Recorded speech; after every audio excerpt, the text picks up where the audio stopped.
Vale, muchas gracias. Estamos en el último día y vamos a probar el teorema de Burnside. El teorema, recordad que redujimos el teorema de Burnside a probar un resultado sobre grupos simples, es lo que vamos a hacer hoy. Antes quería proponer un ejercicio para un poco calcular alguna tabla de caracteres. Podéis intentar determinar la tabla de caracteres del simétrico actuando sobre 4 símbolos, ¿vale?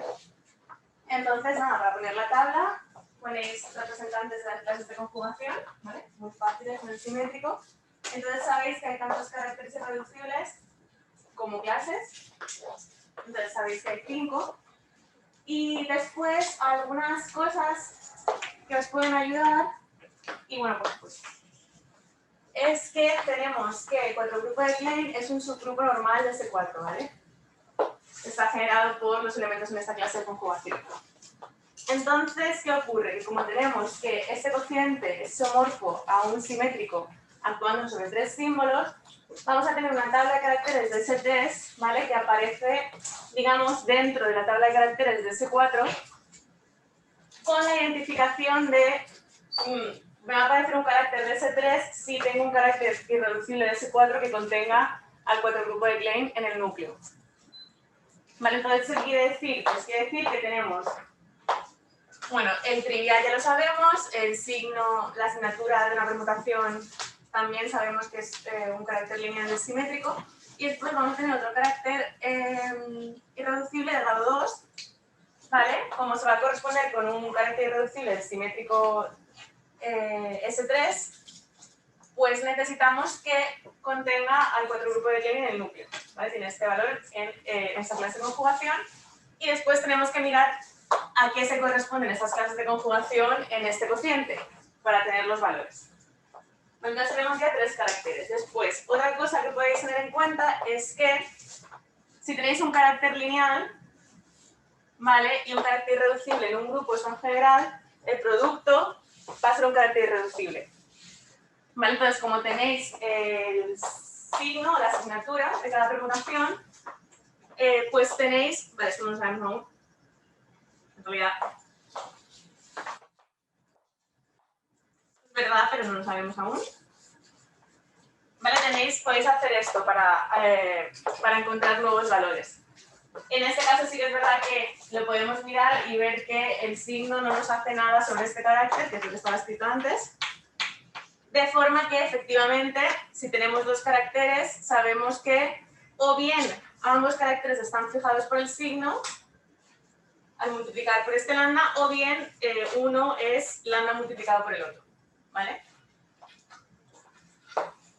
Y finalmente, para completar la tabla, no la voy a completar yo, tenéis que usar las relaciones de ortogonalidad.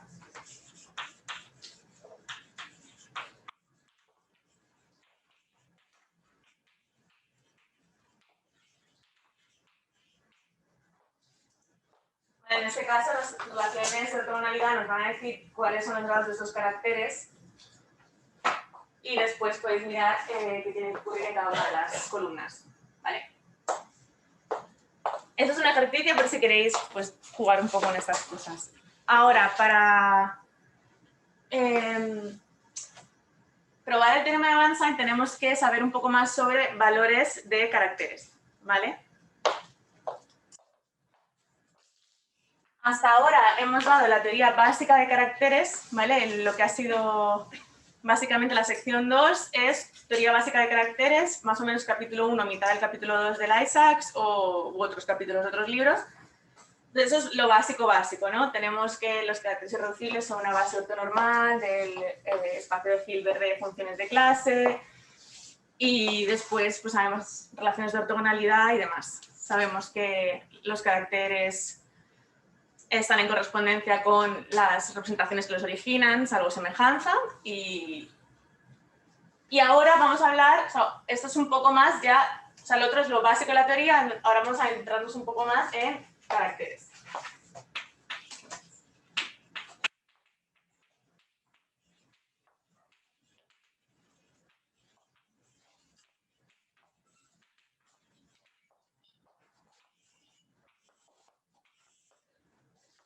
Vale, no sé cuántos sabéis entre los algebraicos, supongo que algunos de vosotros sabéis bastante y ya sabiendo que los valores de caracteres son sumas de raíces de la unidad, podáis saber ya que son enteros algebraicos, pero vamos a recordar la definición.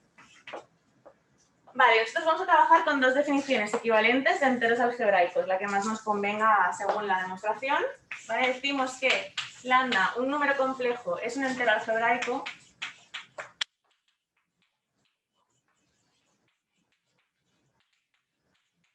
si es valor propio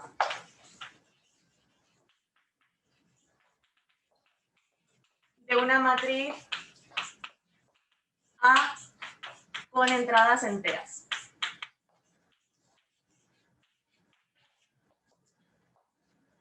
¿Vale? Eso es equivalente a que pues, exista un vector no nulo en el espacio vectorial correspondiente, en este caso Cn, de forma que se cumple esto o que el determinante de esta matriz sea nulo.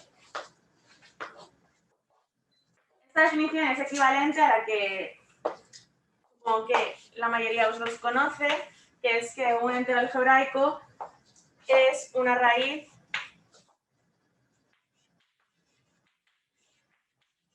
de un polinomio mónico de x con coeficientes enteros.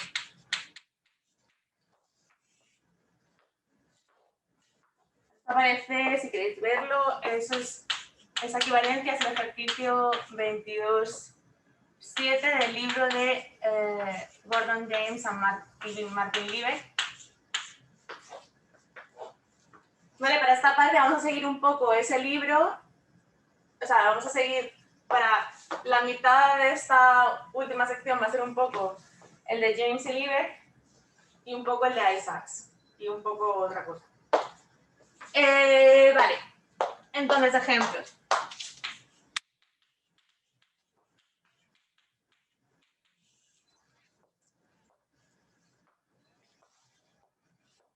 Pues los enteros son enteros algebraicos. Vale, dejadme que escriba.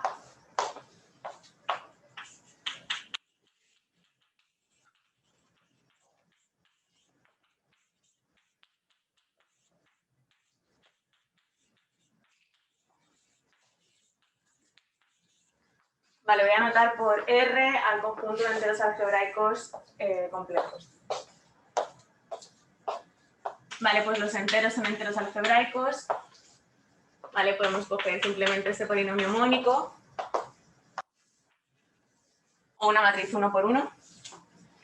¿Qué más? Pues raíz de 2 también. La podemos coger o esto, o esta matriz.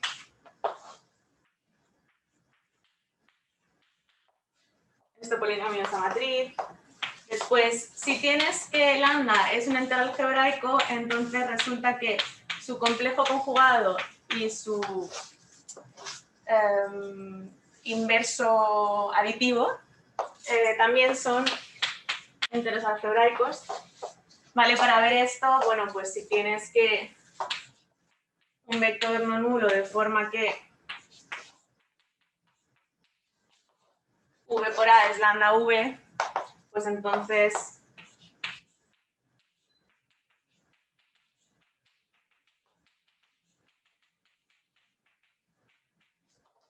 también resulta que el complejo conjugado de lambda es valor propio de la misma matriz entera. Y también, pues,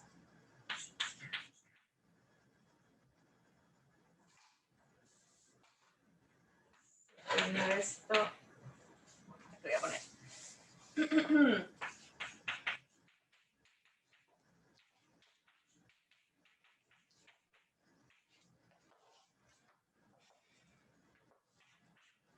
Vale, también tenemos que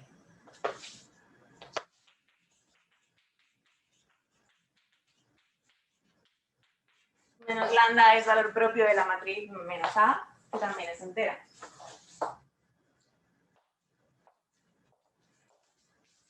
Vale, el primer resultado es que los enteros algebraicos son un subanillo de F.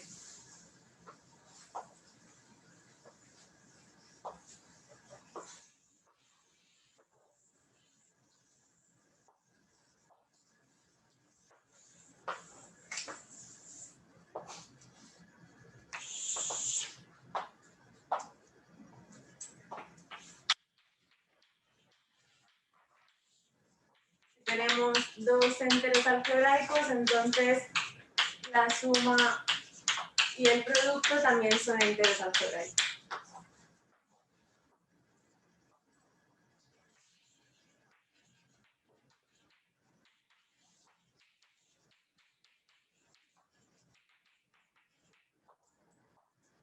Vale, ¿cómo se demuestra? Bueno, pues por definición existen matrices enteras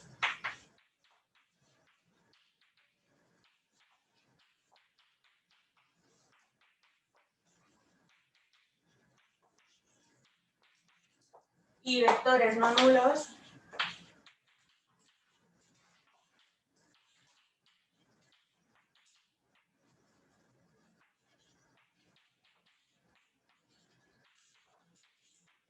¿vale? De forma que, pues, tenemos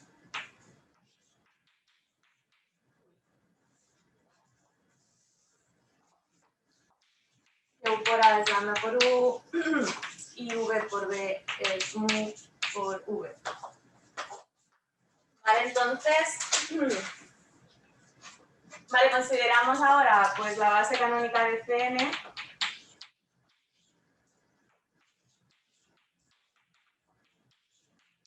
Y la base canónica de Cn.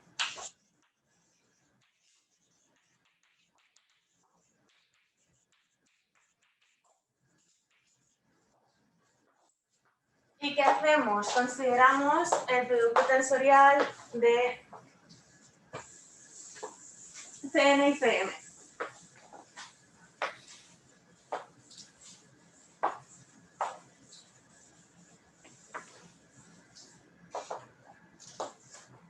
Vale, tenemos que los tensores puros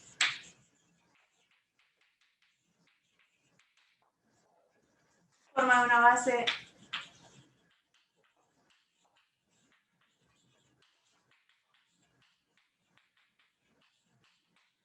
de este espacio, ¿vale? Que es un espacio que se puede ver como el espacio de sumas formales y J variando en los índices correctos.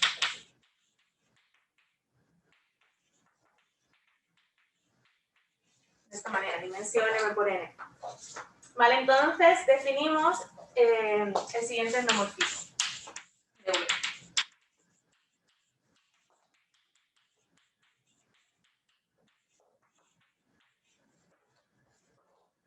Lo definimos actuando sobre los elementos de la base y después entendemos que se extiende esta definición linealmente. Entonces, esto como endomorfismo es así, lo definimos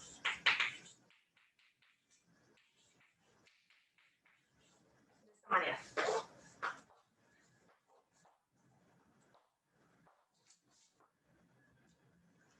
Y después descendiendo linealmente. Bueno, entonces es fácil ver que sí.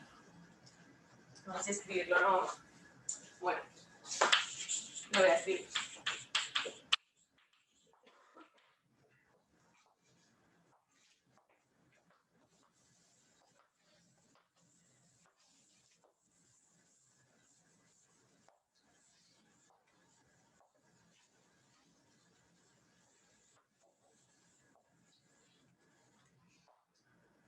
Continúo aquí, de modo que sí tenemos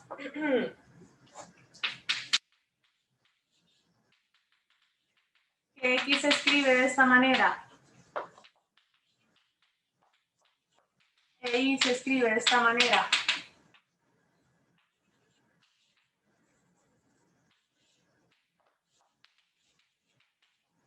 Vale, entonces,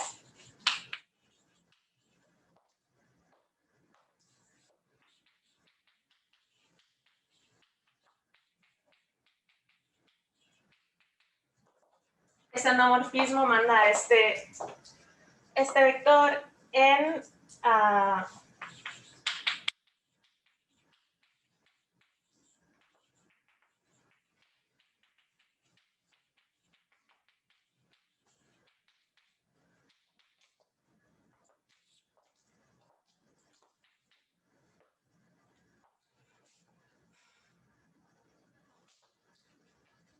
ay, XY.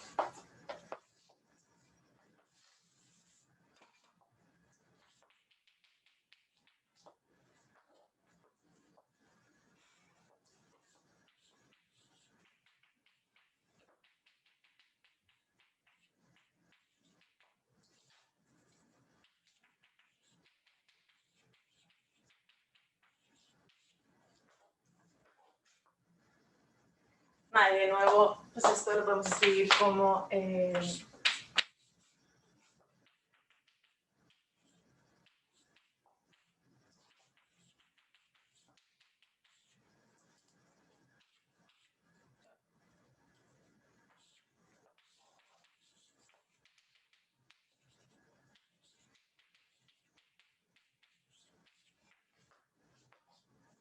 o sea que esto es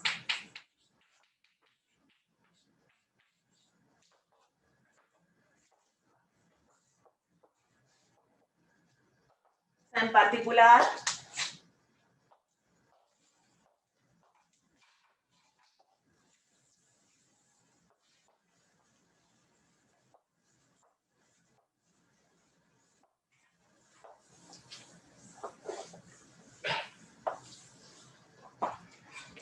particular lo que ocurre es que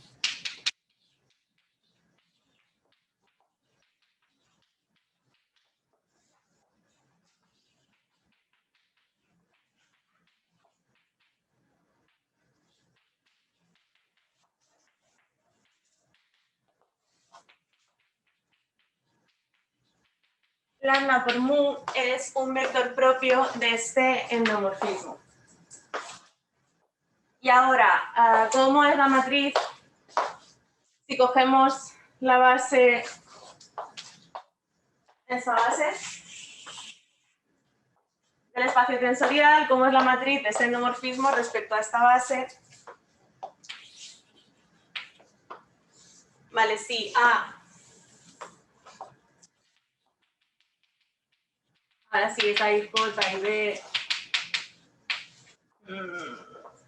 Bueno, le pongo B y J también, aunque los índices varían en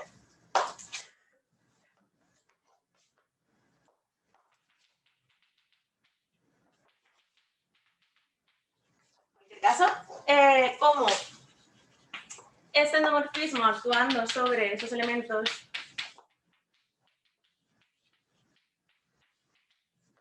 básicamente podéis ver que lo que hace es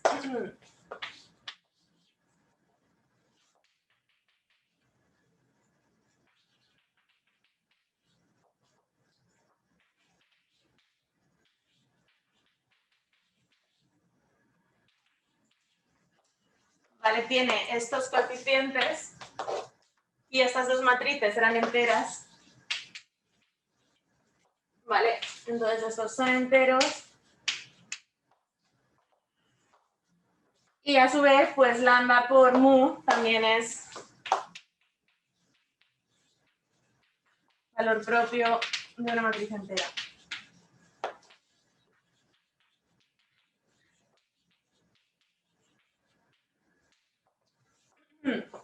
Vale, para la suma consideramos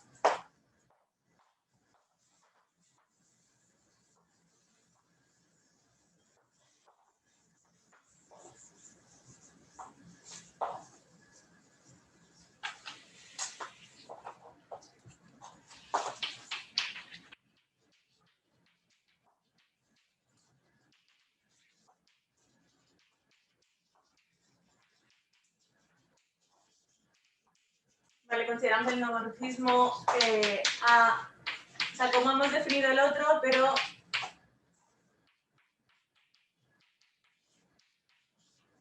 Hay una suma y aquí tenemos A por la identidad y después la identidad por B. ¿Vale? No voy a hacer los detalles, pero considerando este endomorfismo, de nuevo, si haces todos los detalles y demás, pues se ve que sobre este vector lo que hace es de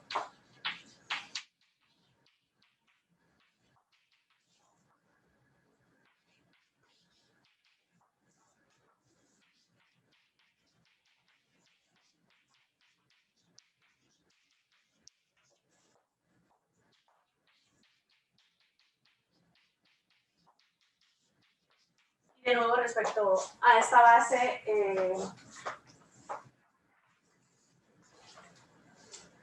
la matriz que representa este endomorfismo pues también es entera, ¿vale?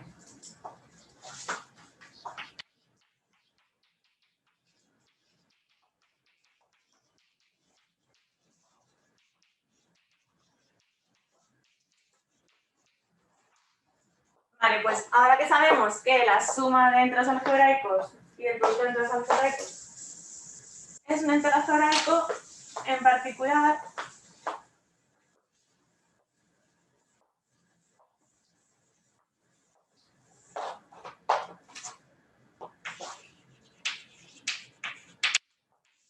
si tenemos un carácter, entonces todos los valores son enteros algebraicos, porque sabíamos que decir sobre un elemento de G es una suma de raíces de la unidad, ¿vale? De orden que divide el orden de G. Tampoco tiene importancia ahora, pero entonces nada, como las raíces de la unidad son enteros algebraicos y la suma de ellas también lo es, pues tenemos esto. Vale, lo que queremos probar, vamos a querer probar. En realidad nosotros vamos a estar interesados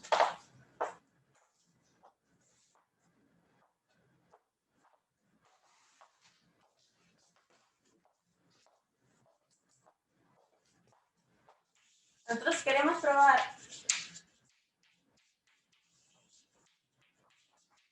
que si llamo K a la clase de conjugación de un elemento G de G, entonces este número, ¿vale? Que tiene como nombre omega sub i de K,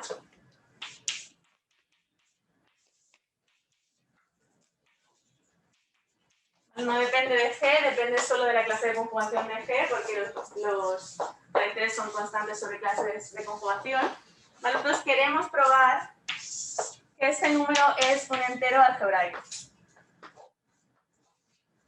¿Vale? Pero esto no se sigue del corolario que está justo encima. ¿Por qué? Porque en general dividir por un entero algebraico no nos da un entero algebraico. De hecho, los únicos enteros algebraicos racionales son los enteros.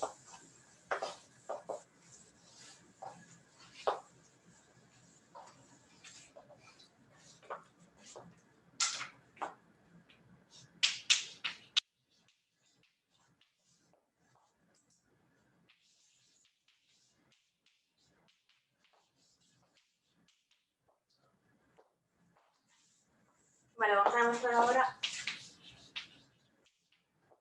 Y esos numeritos, ¿vale? Definen una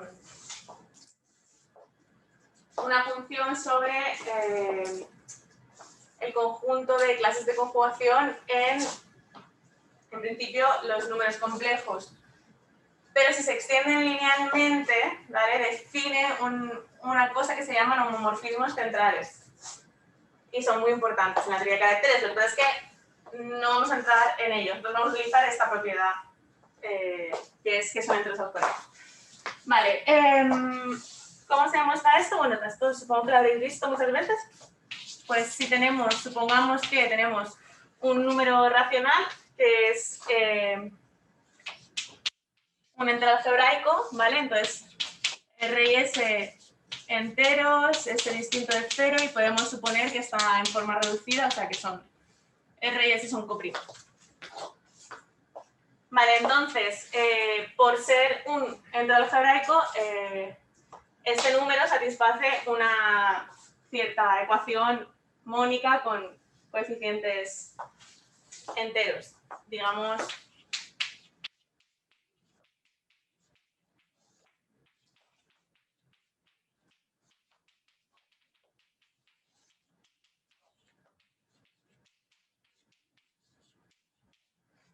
Entonces podemos multiplicar por Sn.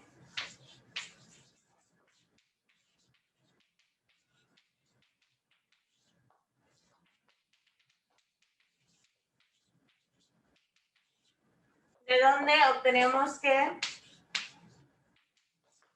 R elevado a n sería igual a menos S por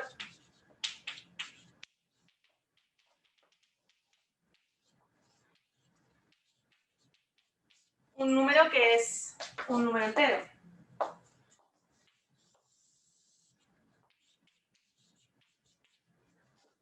Entonces eso implica que S divide a R. Pero S divide a Rn, pero S y R son coprimos.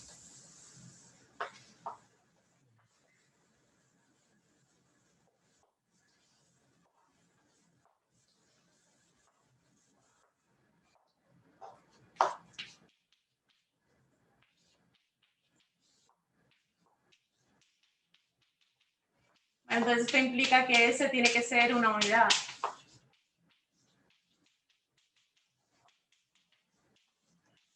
Tiene que ser más menos 1 y por tanto pues el número R partido por S es un entero.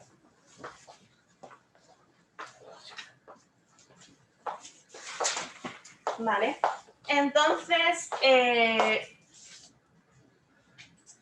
bueno, otro corolario sencillo de esto.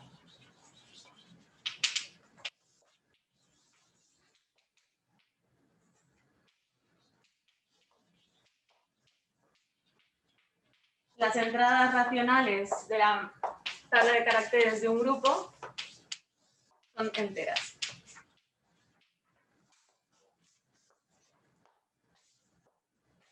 ¿Vale? Por ejemplo, los grupos simétricos, ¿vale? Son grupos racionales y sus tablas de caracteres son racionales. Eso quiere decir, básicamente, pues que en los simétricos, en las tablas, solo vamos a encontrar números enteros.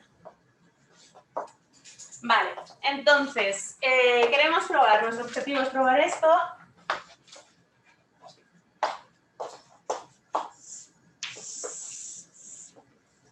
Y es lo que vamos a hacer ahora. Y para ello tenemos que volver a utilizar un poco de Schur y demás.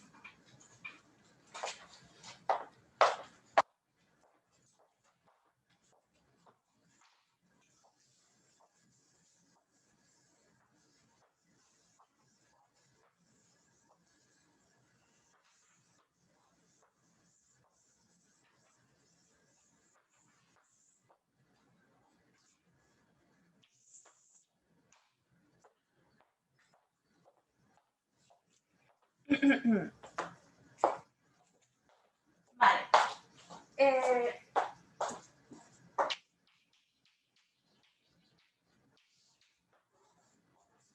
La G, un elemento de G, denotamos por la clase de conjugación de tal elemento y tomamos un carácter irreducible de G. Vale, entonces, este numerito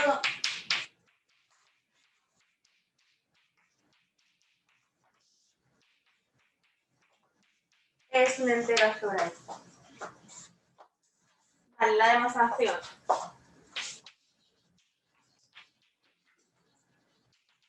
Consideramos la representación regular.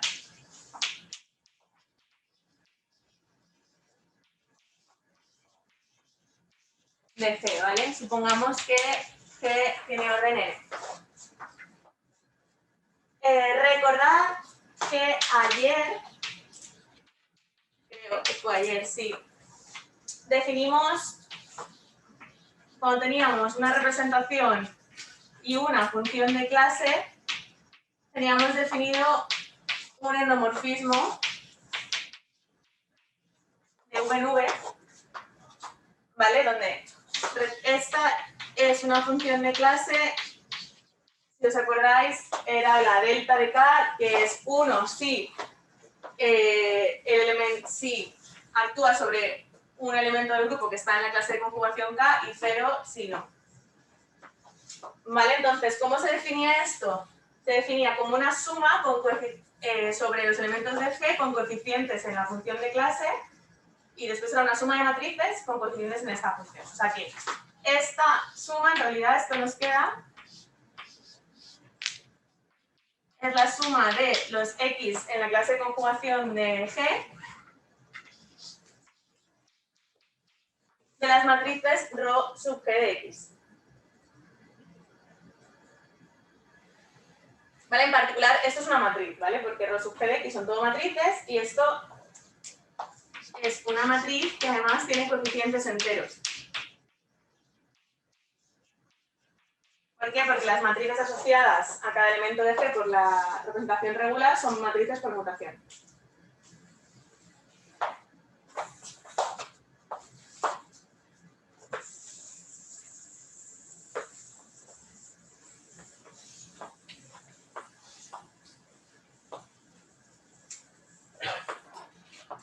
Vale. Ahora, bueno, voy a escribir al grado de phi. Consideramos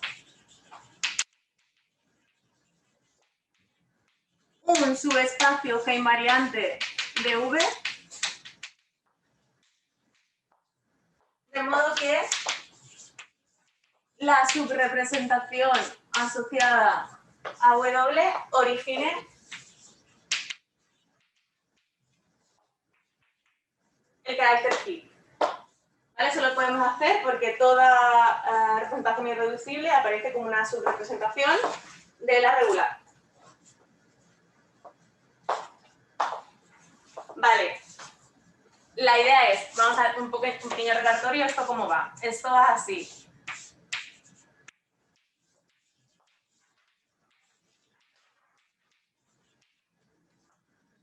A cada elemento G de G, esto lo lleva en... ¿vale? Simplemente restringimos el dominio sobre el que actúa esta matriz. ¿Vale? Como endomorfismo, esto de nuevo, bueno, esto no es más que para cada G esta matriz. ¿Vale? Esa es la forma de actuar sobre W. Ahora, recordad que la forma de originar phi era...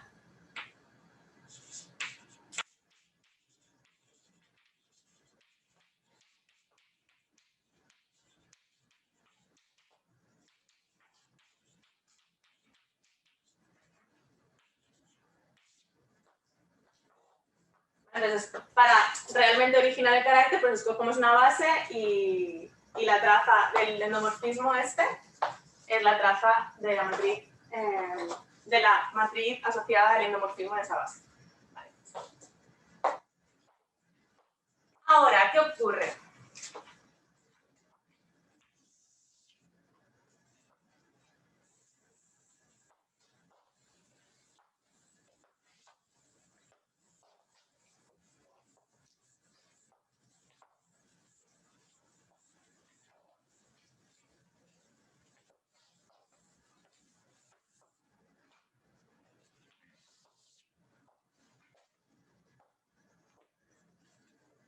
Ahora, esta representación, ¿vale? Es irreducible. Esta, o sea, podríamos escribirlo algo así, como escogiendo una base de W, pero como os imagináis, se puede definir también en general, ¿vale? Es una representación irreducible, ¿vale? Porque origina aquí irreducible. Es decir, básicamente, la idea es irreducible, no existen subespacios G invariantes de este W con respecto a este. Vale. Entonces, ¿qué ocurre? Si ahora consideramos hacemos la misma construcción, ¿vale? Pero con respecto a esta subrepresentación. ¿Vale? ¿Esto qué es? Esto es X en la clase conjugación de G y hacemos ρ de G.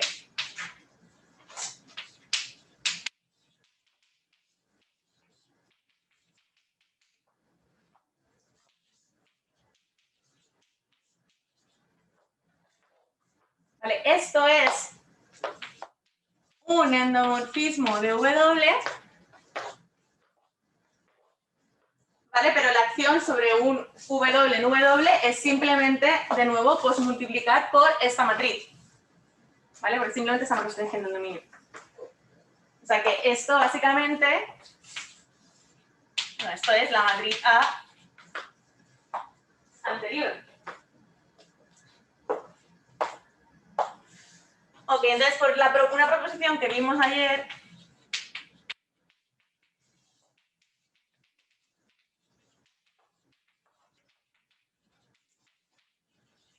¿vale? Que básicamente era aplicar la segunda parte del lema de Schur,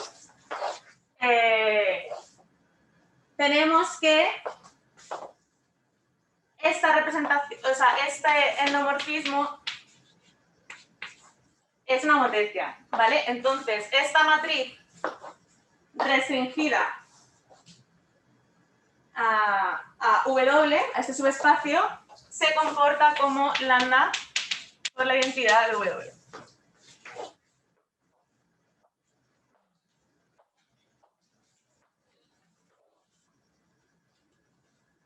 En particular, existe algún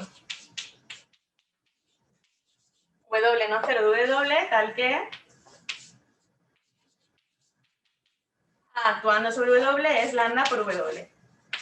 ¿Vale? Entonces, de aquí tenemos que lambda es valor propio de una matriz con coeficientes enteros. Entonces, lambda es un número, es un entrazo hebraico. Ahora, ¿quién es este lambda?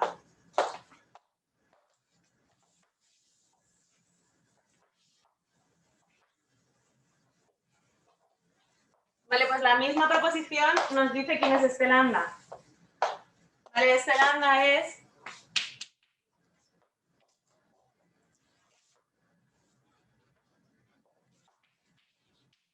partido por el grado de la representación que origina, en este caso, esta, por el producto escalar de la función esta delta de K con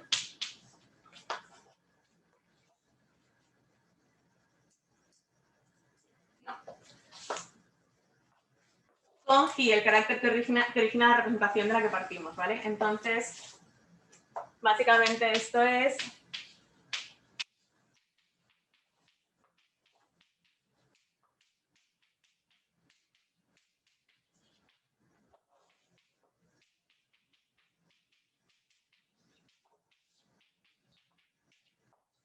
vale, y ahora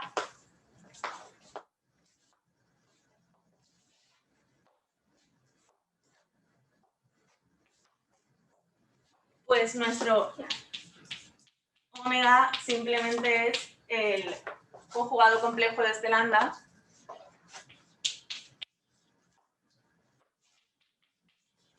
y es un entrazo hebraico.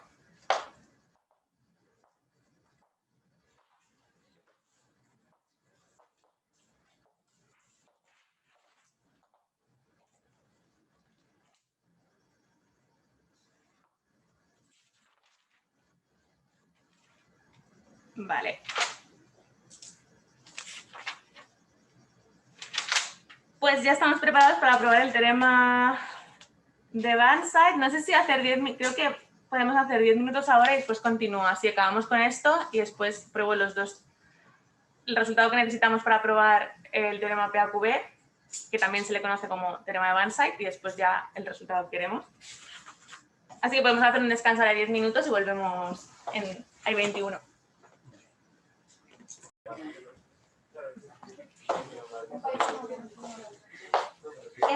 Bueno, Banzai en un momento se interesó por las cuestiones sobre valores de caracteres, ¿vale? Y una pregunta era sobre, bueno, o sea, tú dices, vale, quiero entender cuestiones sobre valores de caracteres. Entonces, una pregunta que te puedes hacer, ¿no? Uno intenta ir a una cosa específica, ¿no? Porque si se pone a preguntar cosas demasiado generales, pues se puede perder. Entonces, una cosa muy específica es ceros de caracteres, ¿vale? O sea, ¿cuándo un carácter tiene un cero? ¿Cuándo aparece un cero en una fila de la tabla de caracteres? ¿Vale? De hecho, él probó que si un carácter es no lineal, entonces siempre tiene un cero, ¿vale?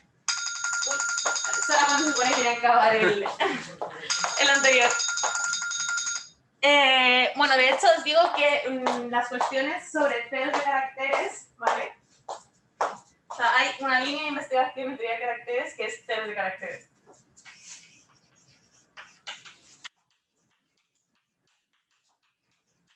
Es una línea, pero que tiene muchas ramificaciones. De hecho, ahora, bueno, Alexander Miller, ¿vale? Un chico que es americano, que está en Viena, probó hace unos años que la proporción de ceros en la tabla de caracteres del simétrico tendría a 1 con infinito.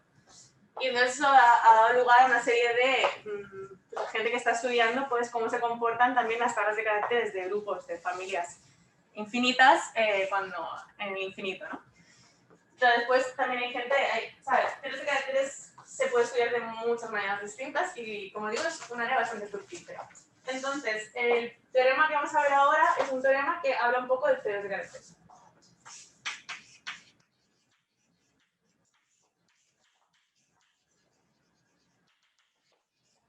Entonces, el teorema es otro teorema conocido de Banzai, que todo carácter no lineal tiene un cero, pero es el siguiente. Si yo tengo un carácter irreducible,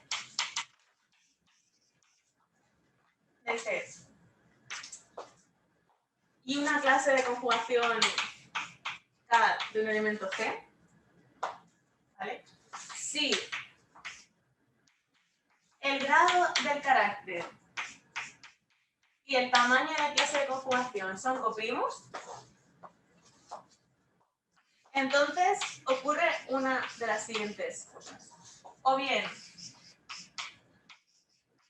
que es un elemento que está en el centro del carácter,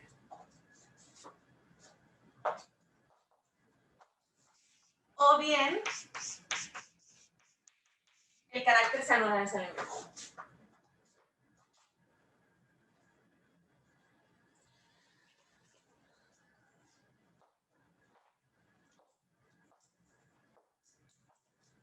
Entonces también nos lleva a otra cosa, ¿no? En teoría de caracteres, y son muy importantes los grados de caracteres. O sea, hay muchas preguntas que no se puede hacer sobre grados de caracteres, ¿no? Sobre qué grupos pueden tener el mismo conjunto de grados de caracteres o el mismo multiconjunto de grados, o qué nos dicen los grados sobre la estructura del grupo. Y bueno, en general muchos resultados tienen que ver con, nos dicen cosas, si sabemos algo sobre el grado podemos decir algo. Vale, entonces ese es el teorema. Si tenemos un irreducible y una clase de conjugación un irreducible cuyo grado es cómplice a alguna clase de conjugación, entonces los elementos en esa clase de conjugación o bien pertenecen al centro del carácter o bien nos dan un cero del carácter. Vale, para demostrarlo, pues como tenemos que estos dos números enteros son coprimos, por la identidad de Zoom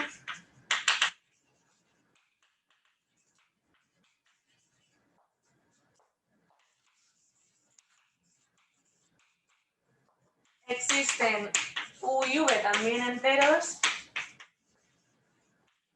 de modo que U por el grado más V por el tamaño de la clase es igual a 1. Entonces, ¿ahora qué podemos hacer? Entonces, esto implica que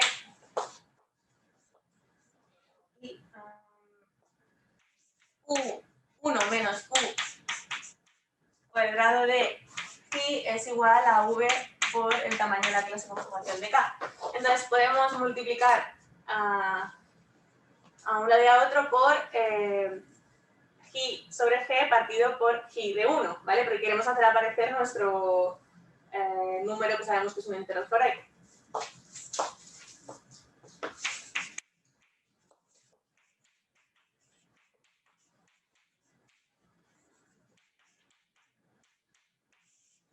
Hacemos esto por un lado. Y por otro. ¿Y qué tenemos aquí? Tenemos un entero y un entero algebraico. Entonces su producto es entero algebraico. Vale, por otro lado tenemos que el cociente de G sobre G partido por el grado de G va a ser igual a U más este numerito.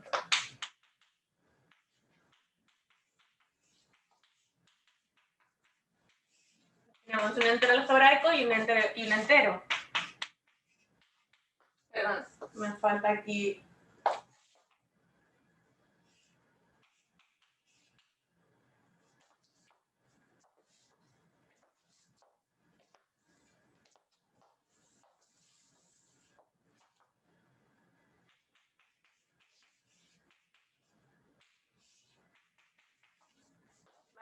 Esto de nuevo es un entero por un entero algebraico.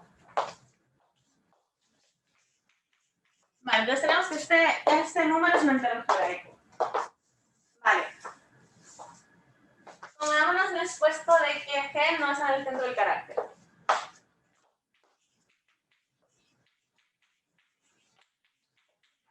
Vale, ¿qué caracterizaba los elementos que estaban en el centro del carácter? Que el módulo de G sobre G era igual al grado de G. Vale, entonces esto quiere decir que este número, que siempre es menor o igual, tiene que ser menor, estrictamente. Vale, entonces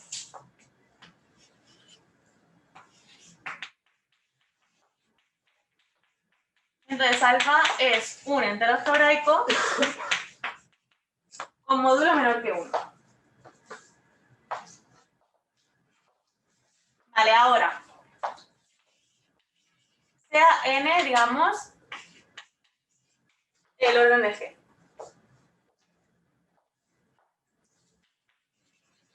Consideramos la extensión de Q por una raíz de la unidad de orden n. ¿Qué sabemos? Bueno, sabemos que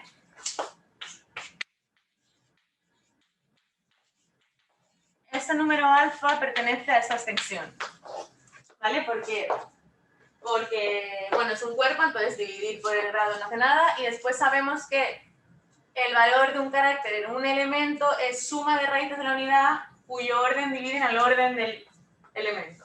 Vale, entonces estamos ahí. Bien. Ahora, ¿qué pasa? Tomamos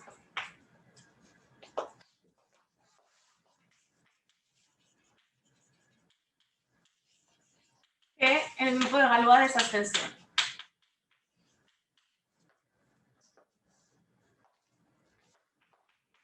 ¿Vale? Son automorfismos de este cuerpo que fijan elemento a elemento a Q.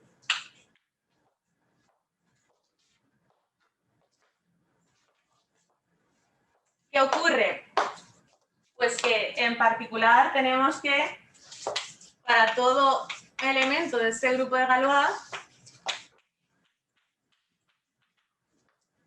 el módulo de sigma de alfa tiene que ser también menor que 1.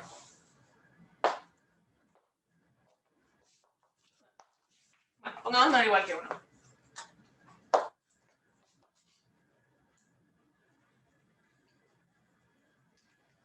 Esto es porque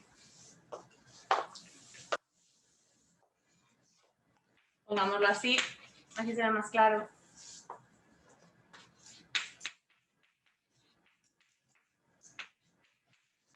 Vale, tenemos que estos son sumas de raíces de la unidad.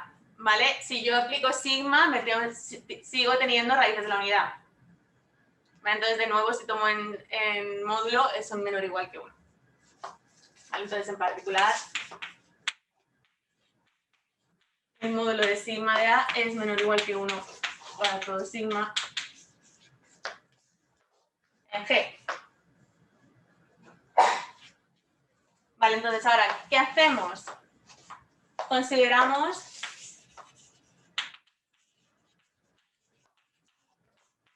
beta el producto de todos los transformados por elementos del grupo de Galois de alfa.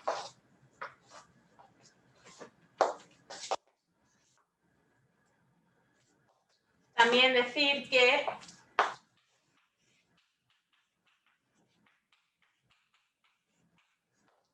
sigma de G de G sigue siendo un elemento, un entero algebraico, porque sigma nos manda raíces de la unidad en raíces de la unidad, ¿vale? O sea, un automorfismo tiene que respetar órdenes.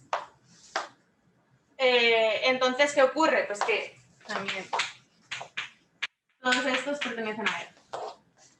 Entonces, este beta que hemos definido también es un entero algebraico. ¿Qué característica tiene beta? Que si ahora yo tomo otro automorfismo o cualquier automorfismo del grupo de Galois,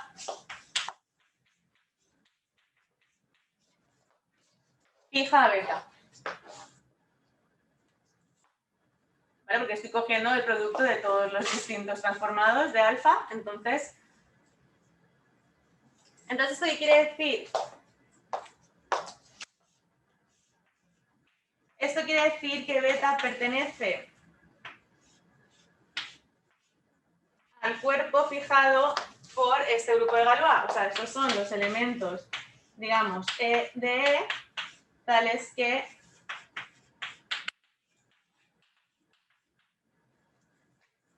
todo elemento del grupo de Galois los fija. Y ahora, quien haya visto teoría de Galois, resulta que como E sobre U es una extensión de Galois,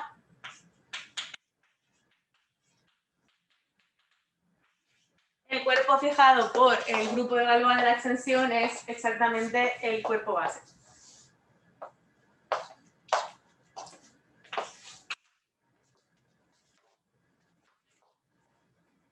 Entonces, ¿qué ocurre? Que este elemento también está en Q y por tanto es un entero.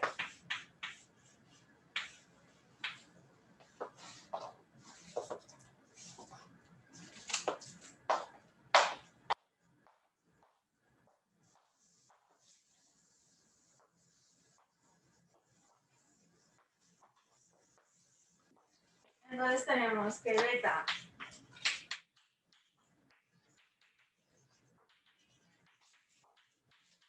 es un entero. ¿Cuál es el módulo de beta?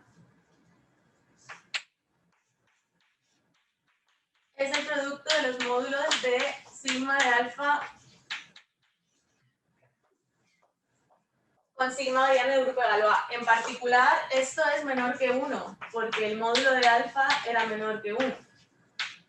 Y todo el resto de módulos es menor o igual que 1. Entonces tengo un número entero cuyo módulo es menor que 1. Entonces esto quiere decir que beta es igual a 0. Entonces esto quiere decir que sigma de alfa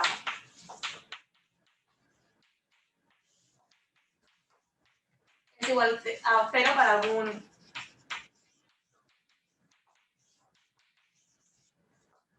Es que esto quiere decir que I sobre G tiene que ser igual a 0. ¿Sí? ¿Y cómo era esta parte de que el módulo de sigma del carácter en G es menor o igual que el carácter de 1? Entonces lo que habría que poner... Porque sigma de G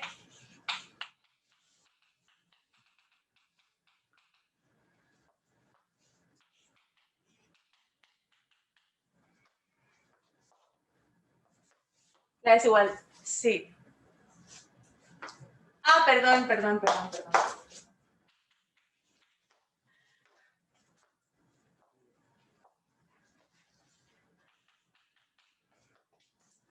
desigualdad triangular. Vale. Sí, perdón, gracias. Por eso, sí, como esto es menor o igual que esto, por eso gracias.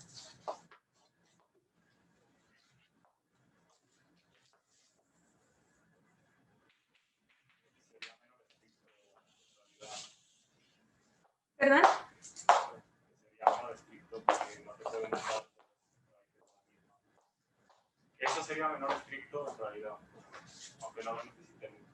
No, pues no te pueden mandar dos raíces distintas a la misma base alternativa. Sí. No lo necesitamos, pero sí.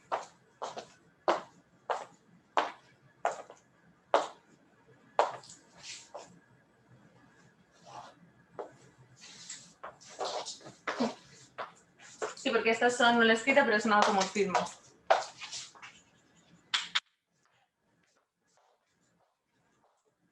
Vale.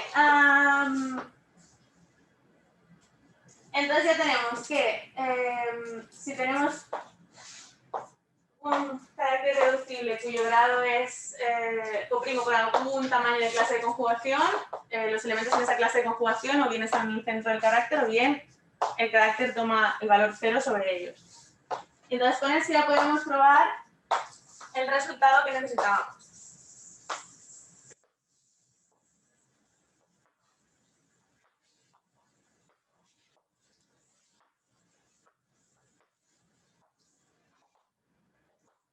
Entonces, lo escribo, recordad que el primer día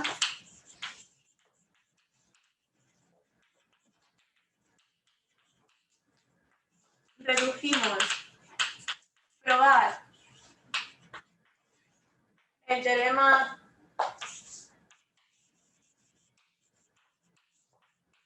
CAQB de Banzai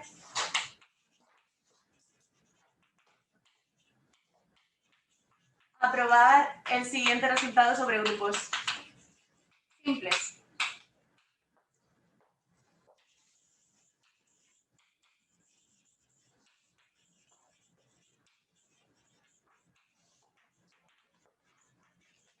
Siempre en el mundo finito.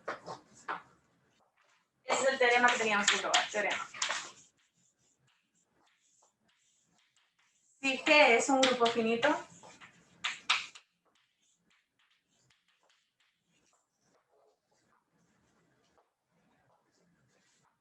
simple.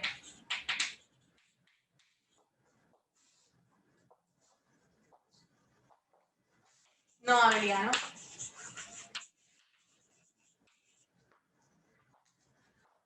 Entonces, la única clase de conjugación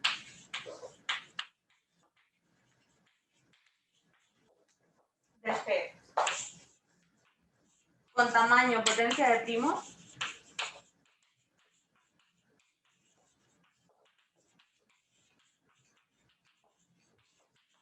es la clase de la identidad del grupo.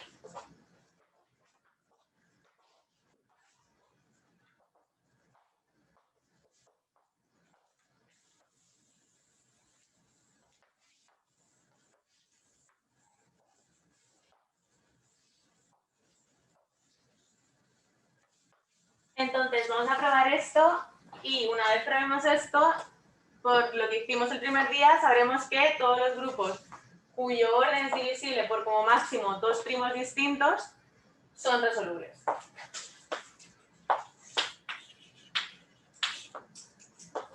Vale, entonces vamos a proceder por reducción al absurdo.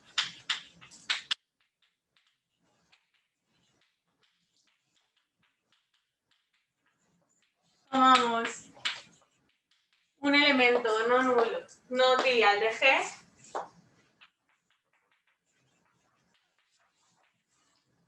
de forma que el tamaño de su clase de conjugación sea potencia de un primo Q.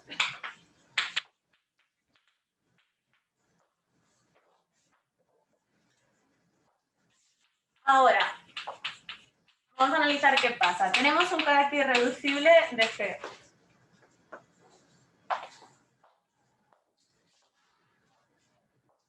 No dado. O sea, para cualquier carácter irreducible de G tenemos que, si Si este carácter no es el trivial, entonces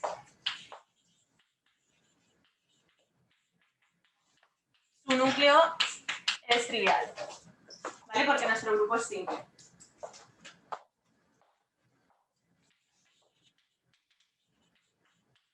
Nuestro grupo es simple y nuestro carácter no es el trivial, por tanto, el núcleo tiene que ser trivial.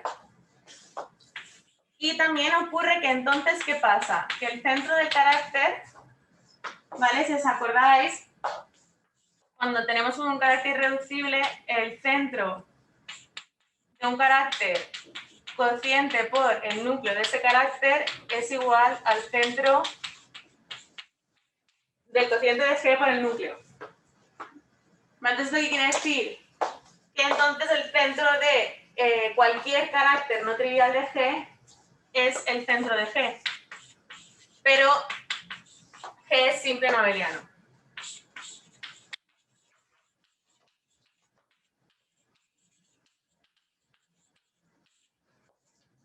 Entonces, ¿qué ocurre? Que por el teorema de Van Dyck, ¿vale? Tenemos que si Q no divide al grado de un carácter irreducible, ¿vale?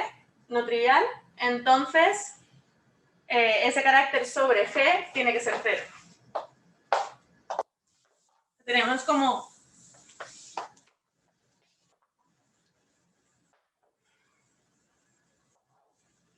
podemos separar los caracteres irreducibles de G no triviales en caracteres que tienen grado no divisible por Q, que por tanto se anulan sobre G, y caracteres que tienen grado divisible por Q, que no sabemos qué pasa.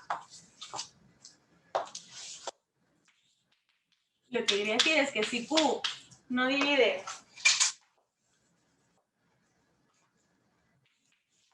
al grado de phi por el teorema de Van Dyck, ¿vale? Como G no pertenece al centro, tenemos que y se anula G. Por tanto, ¿qué pasa? Si evaluamos ahora, vamos a evaluar el carácter regular en el elemento G.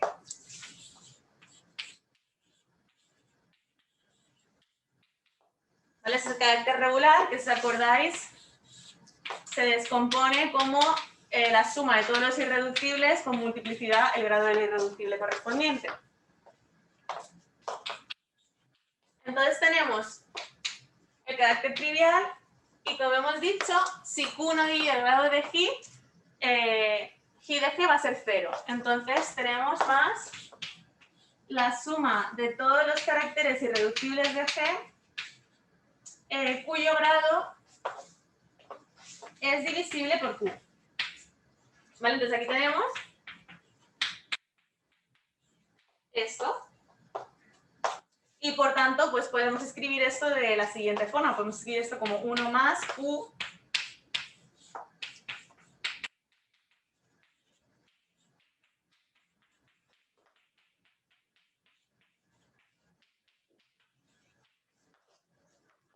no nos importa mucho qué es esto, ¿vale? Porque lo que sí que sabemos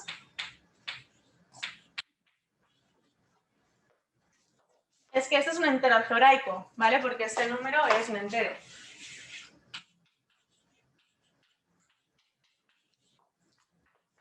Entonces, ¿qué hemos sacado? Que alfa es un número racional no entero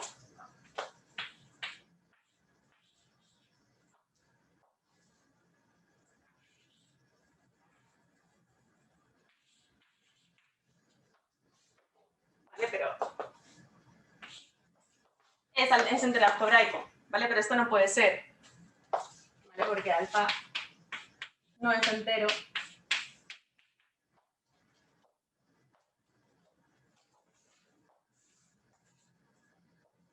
Así que ya está.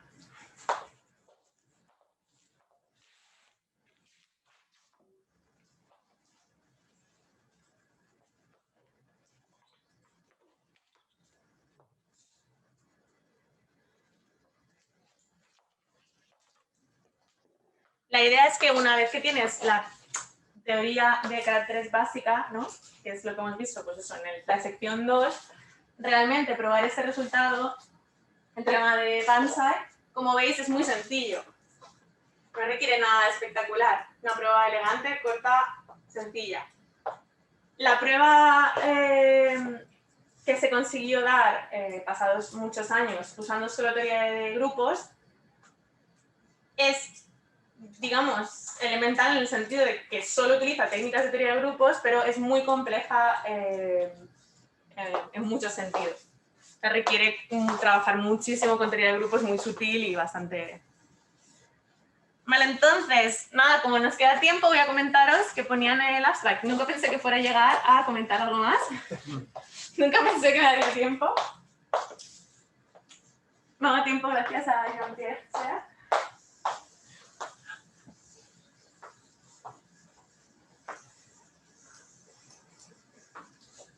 Vale, os comento algunas cosas porque ya tenéis bastante teoría, por si alguien quiere leer algo más, le va a resultar fácil leer. Vamos a poner... Vale, usando que estos números son enteros algebraicos, se puede probar una cosa que si veis una charla de teoría de caracteres, pues es lo que os van a decir en los primeros 5 minutos. Que si tienes un carácter irreducible,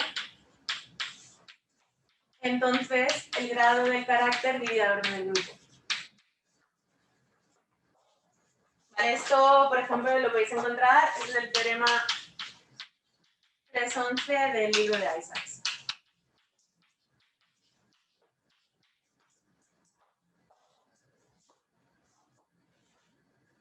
Vale, esto en general esto es importante porque pues te dice que nosotros trabajamos mucho con en teoría de caracteres con el conjunto de caracteres que no son divisibles, de grado no divisible por un cierto primo. ¿Vale? Por ejemplo, se trabaja mucho actualmente con, si tienes P un primo, consideras esta notación que es un poco rara, pero es la estándar, el conjunto de caracteres irreducibles de G, de modo que P es coprimo con el grado de carácter. Y entonces este es un subconjunto de caracteres que es importante para todos estos problemas globales locales que comentaba el otro día, ¿vale? Y de hecho, pues, uno puede ver que uno quiere intentar relacionar caracteres de G con caracteres de, pues, un subgrupo de Sylow, o su centralizador, o su normalizador. Entonces, la clave es que si uno va y mira los caracteres de grado coprimo con P, por ejemplo, del normalizador, ¿vale? El normalizador son todos los elementos de G que por acción, que la acción de conjugación deja fijo al subgrupo P. ¿Vale? Entonces, estos, pues resulta que se pueden identificar con los caracteres irreducibles del cociente del normalizador por el subgrupo derivado de P.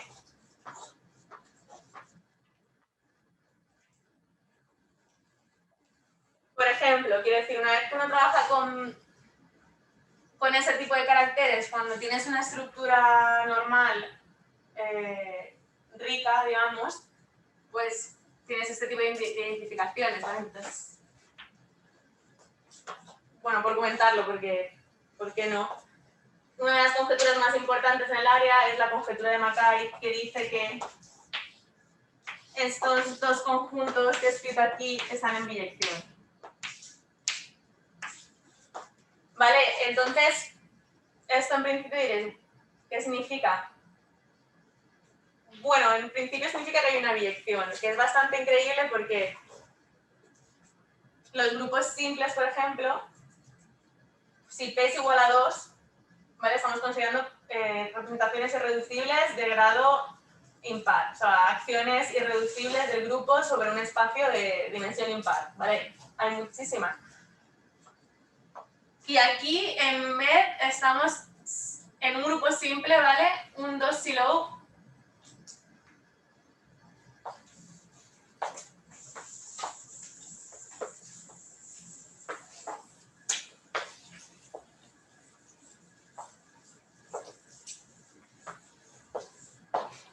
Si G es simple no abeliano. Vale, no siempre. Pero es muy... En general, no siempre, pero en general resulta que si coges un silo, un 2 silo, su normalizador va a ser el 2 silo. Entonces estás diciendo que este número, ¿vale? Puedes tener un grupo simple, puede ser el monstruo, ¿sabes? Que está actuado de formas que no... O sea, actúa sobre espacios de una dimensión enorme, de formas que muy difíciles.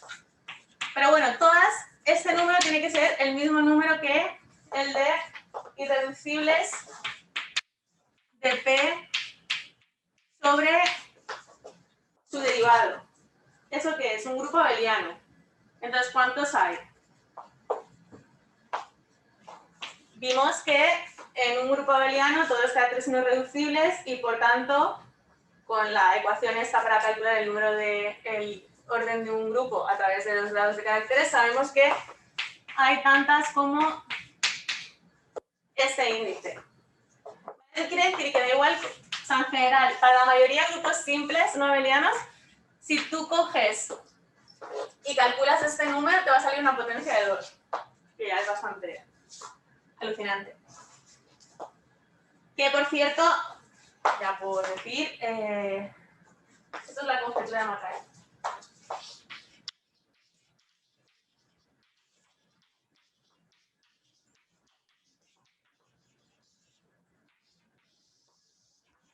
Vale, ya que lo he mencionado,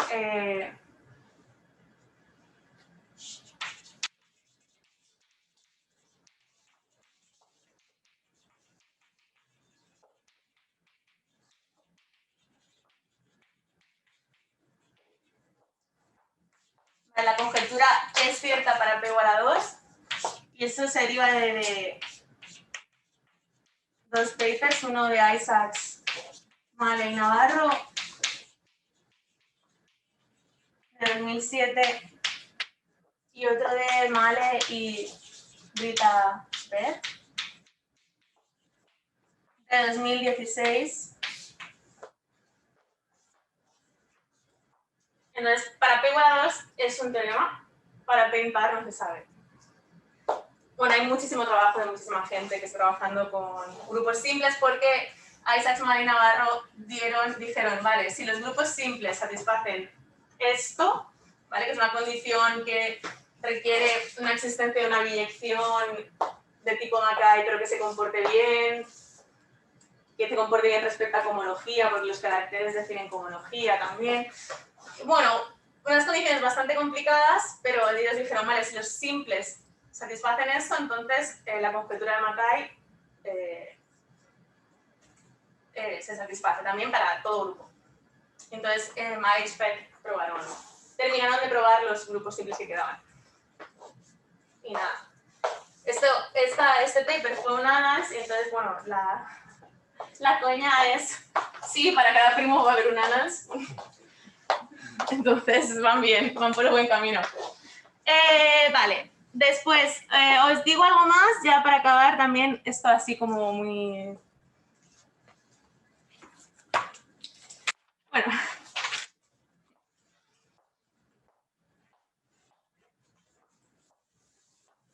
Como nos queda un poco de tiempo, os voy a explicar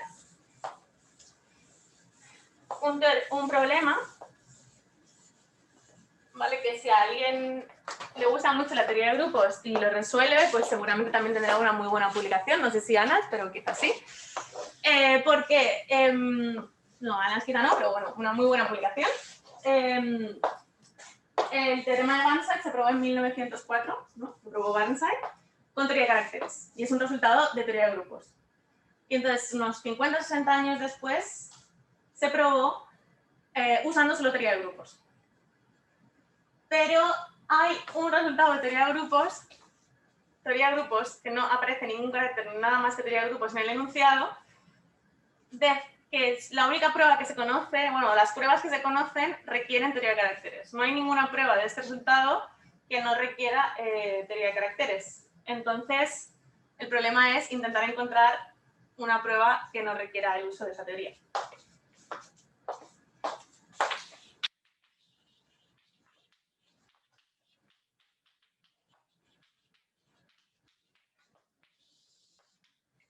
Vale. Esto va a ser un poco teoría de grupos, ¿vale? No sé, los que no hayáis dado teoría de grupos a lo mejor es un poco difícil, pero bueno. Tenemos una cierta hipótesis, ¿vale? Vamos a ver. La hipótesis es sobre un grupo. Supongamos que tenemos un grupo con un subgrupo normal, ¿vale? De forma que para todo elemento no nulo en este subgrupo normal, el centralizador de este elemento se queda dentro de N.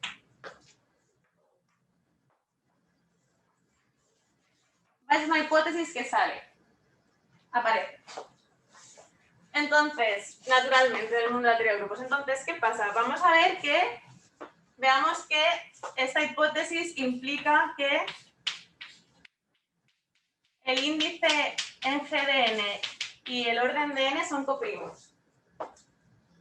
Para ello, cojo un primo que divida el orden de N.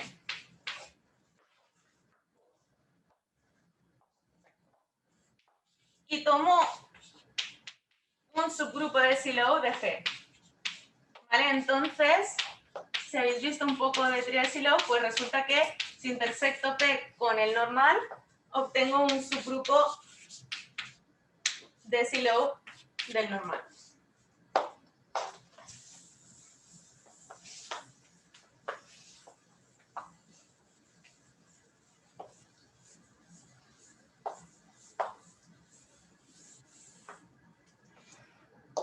Vale, entonces ahora ¿qué pasa? Si dibujamos un diagrama, si a alguien le gustan los diagramas, tenemos un grupo normal y tenemos un subgrupo de Sylow aquí, ¿vale? Y tenemos la intersección, ¿vale? Esto resulta que si tenemos un diagrama de este tipo, o sea que N sea normal en G implica que Q es normal en P. También se puede probar, eso es como diagrama, pero se puede probar fácilmente. Entonces, del mismo modo que vimos que el centro de un P grupo siempre es no trivial, también es cierto que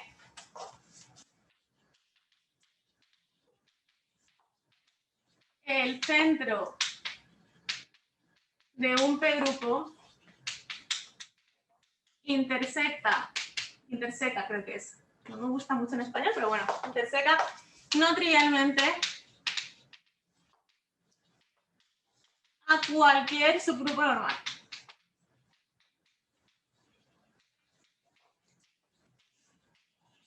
¿Vale? La demostración es la misma que la que hicimos con la ecuación de clases. Es decir, en este caso, ¿vale? Tenemos que Q intersectado con el centro de P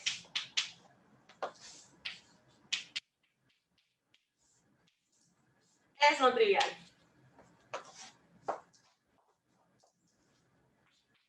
Y por cierto, en el diagrama también se ve que esto es lo mismo que N intersectado con el centro de P. Si alguien quiere verlo, esto aparece como teorema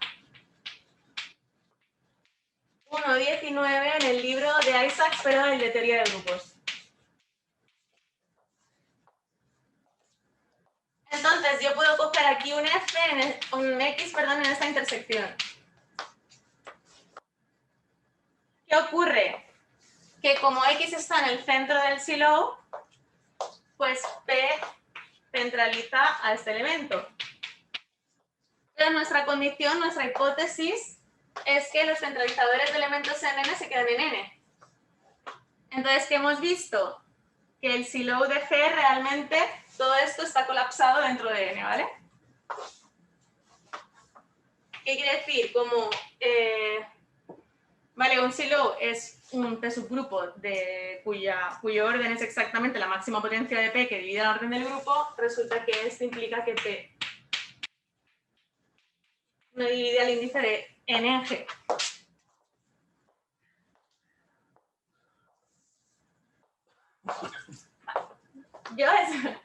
Esto es como un bonus track, por si a alguien le gusta la teoría de grupos, ¿eh? Si no os gusta, podéis desconectar ya, porque en realidad el teorema de Balsa lo hemos visto. Vale, entonces, ¿qué tenemos? Tenemos que, vale, hemos probado que esta condición implica que esta otra, vale, y ese sí que es un resultado que es más, que seguro que no habéis visto en el grado, salvo que tengáis una asignatura de teoría de grupos avanzada en el grado. Hay un teorema que se llama Schur-Tassenhaus,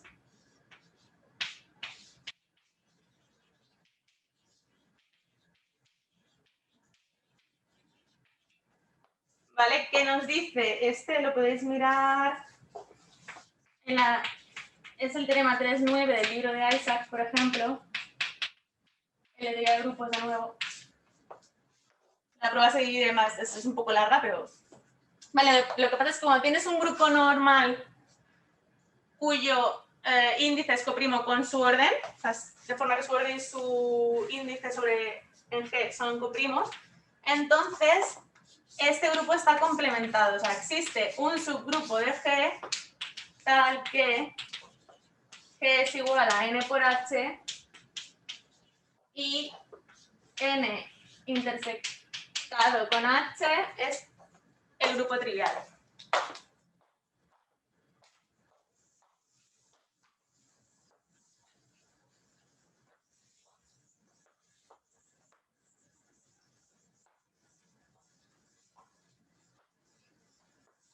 Vale, ya llegamos. Entonces, ¿qué pasa? Hemos partido de la hipótesis esta, ¿vale? Esta hipótesis sobre centralizadores, y ahora tenemos un grupo de esta manera. Vale, queremos ver qué pasa cuando hacemos intersecciones de este complemento con un conjugado del mismo, ¿vale? Entonces, cogemos G, que esté en G pero no en H, ¿vale? El hecho de que G se pueda escribir como producto de N y H nos quiere decir que G es, pues, lo podemos poner como XN, ¿vale? Lo he puesto así, pero lo mismo. Vale, entonces ahora ¿qué pasa? Que si yo cojo un elemento que esté en la intersección de H y H conjugado por G, esto es lo mismo que la intersección de H con H conjugado por N. Vale, entonces, este I lo voy a poder escribir como HN con H en H, pero aparte también yo sé que este elemento está en H. Vale. ¿Ahora qué hago? Cojo el conmutador de H y N, que es H-1, N-1, Hn, y lo miro de dos formas. Por un lado tengo Hn por H, ¿vale? Esto está en H y esto está en H. Esto está en H. Y por otro lado tengo que N es un subgrupo normal y tengo un conjugado de N. Entonces esto está en N y esto también está en N. Entonces esto también está en N. Es la identidad.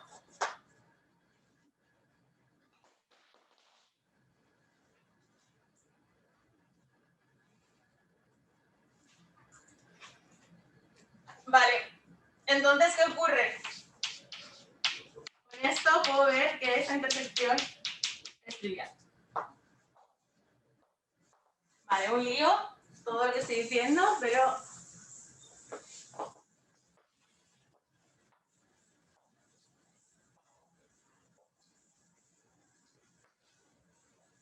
Todo esto para ver que esta hipótesis que ocurre de forma natural implica que existe un subgrupo, de forma que cada vez que yo hago una intersección de H con un conjugado de H que no sea el mismo, con un G que no esté en H, me da un grupo trivial. Vale, esta es la definición de grupo de Frobenius. Si tienes G un grupo y un subgrupo no trivial, de forma que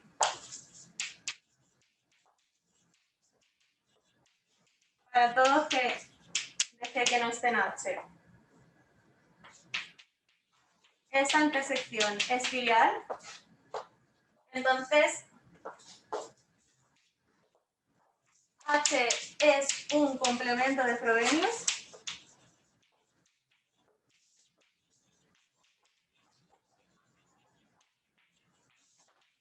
y G es un grupo de Frobenius.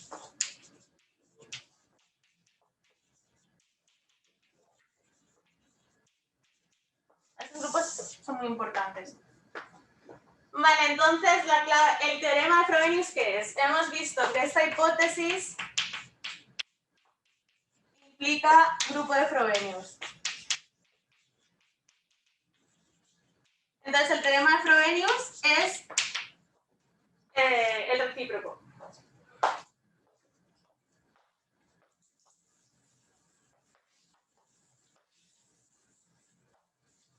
Vale, como veis aquí no hay teoría de caracteres por ninguna parte.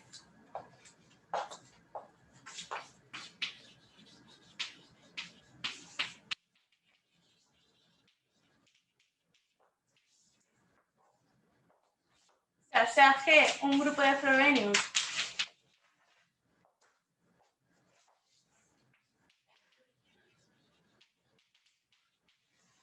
con complemento de Frobenius H, entonces existe un subgrupo normal en G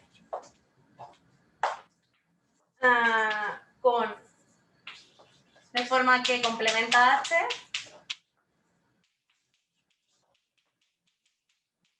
y para todo elemento no nulo de N, el centralizador de ese elemento se queda en N.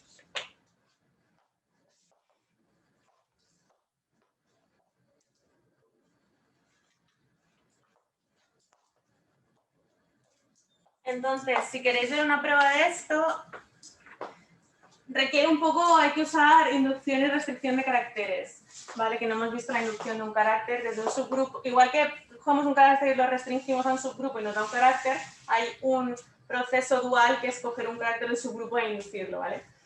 No hemos visto eso, pero usando como la teoría de inducción-restricción de caracteres, teoría de Clifford, bueno, se puede probar y ese es el teorema 7.2 del libro de Isaac de caracteres. Y nada, la cuestión es que esto no hay pruebas usando solo teoría de grupos, ¿no? Cada cierto tiempo, bueno, alguna vez ha aparecido en Archive algún paper de alguien que dice que ha conseguido probarlo usando teoría de grupos, pero por ahora siempre hay algún lema o algo que falla y hay contraejemplos y nada, como comentario también lo podéis ver en este libro, encontrar el candidato subgrupo N es fácil. De hecho, probar que este candidato tuyo es invariante, ¿vale? Que es invariante por la acción de conjugación de G es fácil. El problema es probar que es un subgrupo. Y nada, ya está. Muchas gracias a todos y que vaya bien el resto de la escuela.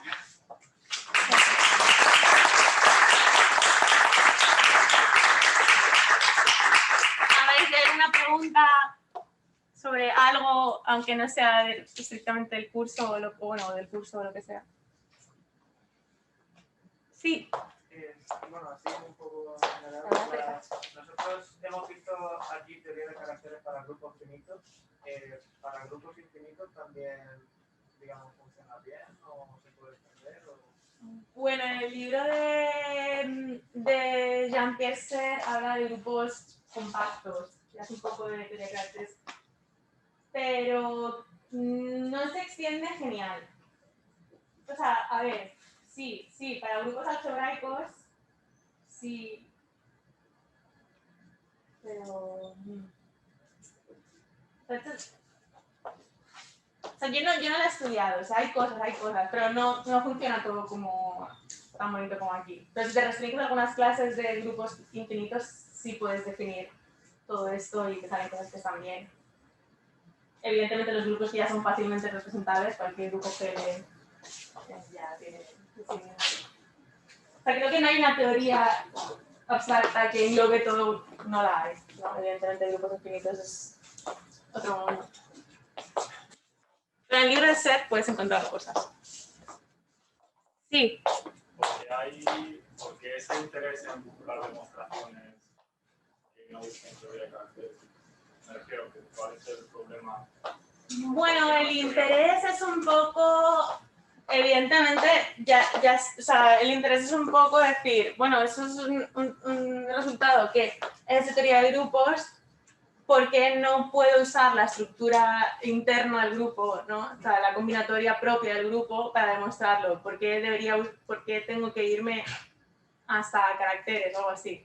Entonces, la idea es un poco intentar encontrar una prueba que solo requiera, pues, la mínima estructura, que es la del grupo, ¿no? Que es una estructura bastante poco rígida, tienes muy pocas cosas en un grupo.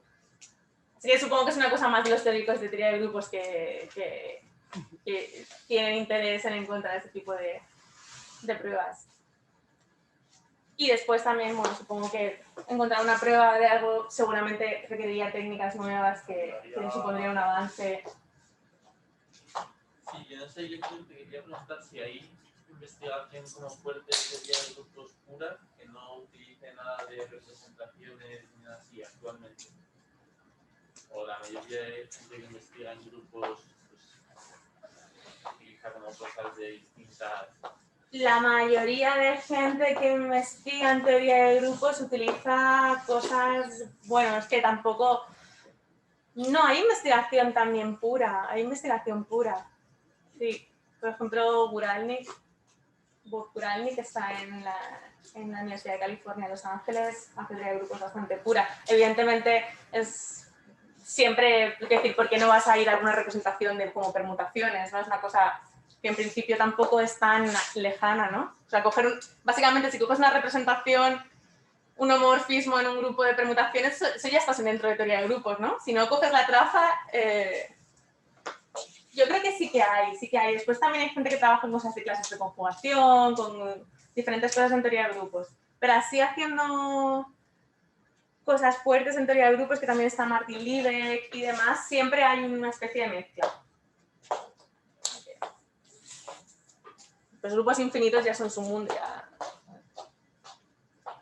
Una pregunta, pero más con teoría de representaciones. ¿También las representaciones funcionan mal en coordinación infinita? ¿Quieres decir representar? Sí, por ejemplo, las representaciones del grupo de rotación. Sí, a ver, es que de representaciones en realidad... O sea, que decir, teoría de representaciones está teoría de representaciones de grupos y después hay algo que es teoría de representaciones en general. Puedes representar álgebras, puedes representar... Entonces, teoría de representaciones de álgebras, eso está... Hay muchísimas cosas de quivers y demás, eso es amplísimo. Si entonces vas más a la álgebra y de ahí también álgebras de Lie, también que están cosas de grupos de Lie, de grupos... Es que yo de grupos infinitos no sé mucho, lo siento, pero... Aquí en la Autónoma hay un grupo muy fuerte de teoría de grupos infinitos y también en la Complutense, pero André y Yago les podéis preguntar si estáis interesados en infinitos. André, Yago, Aramayona, Alejandra, Garrido. Y después el mundo de las representaciones va más allá. Después puedes hacer teoría de representaciones. O sea, por ejemplo, en el MIT se hacen teoría de representaciones sin grupos, sin espacios vectoriales, sin nada. O sea, teoría de representaciones después categórica. Tienes de todo. ¿Alguien más? ¿Alguna pregunta más ahora? ¿O callar para siempre? Pues, sin más, le agradecemos otra vez a Carolina su curso.